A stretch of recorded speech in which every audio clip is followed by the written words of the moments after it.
সম্মানিত দর্শক, আমি এখন আছি একটা ক্ষীরার একটা মাঠে। আমাদের কৃষক ভাই মাতাব ভাই কিন্তু ক্ষীরাও চাষাবাদ করেছেন এবং তিনি কিন্তু ক্ষীরা সংগ্রহ করছেন। আমরা দেখতে পাচ্ছি এই যে আমাদের আরেকজন কৃষক ভাই মনোহর আলী ভাই, এই যে তিনিও ক্ষীরা সংগ্রহ করছেন এখানে। কেমন আছেন? ভালো আছেন নি? ভালো, খুব ভালো, খুব ভালো। কি কি চাষাবাদ করছেন এবার? কপি আছে, টমেটো আছে, ঝিঙ্গা আছে, খসিলাও আছে, বাখর শেষ। সাবাস। কি পরিমাণ লাভ করছেন কৃষি থেকে এবার? প্রায় 2.5 লাখ টাকা আমি ইনকাম আছে এবার। সাবাস।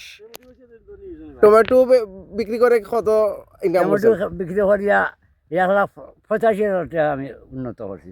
সাবাস, ধন্যবাদ মনোহর আছে আমার বেঞ্চি ভাই। আছে, বেঞ্চি এবার আমার মার্কেট হয়েছে। এক বছর বেঞ্চি বেঁচেছি একবার করে হয়। কবে এটা? ও মনে হয় আসছে 15 দিন আগে গাছান খাটিয়ে শেষ করছি। ভেন্ডি, ভেন্ডি, শীতকালীন ভেন্ডি। শীতকালীন ভেন্ডি। কি জাত লাগাইছিলা? এগো জিও আছিল কাঞ্চনপুরি। কাঞ্চনপুরি। আচ্ছা, ধন্যবাদ। আমরা দেখতে পাচ্ছি এই যে একটা শশার মাঠে, ক্ষীরার মাঠে আছি বর্তমানে। তো এই যে ক্ষীরা চাষাবাদ, এই যে একটা দেখছেন, এই যে ক্ষীরা, এটা কিন্তু শেষ দিকে চলে আসছে ক্ষীরা।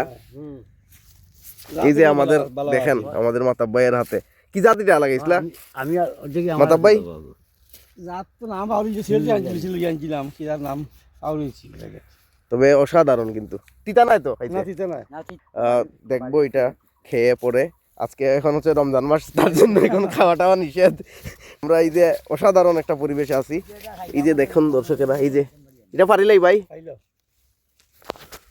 এই যে আমি নিজে কিন্তু নিজ হাতে এটা পারছি। অসাধারণ।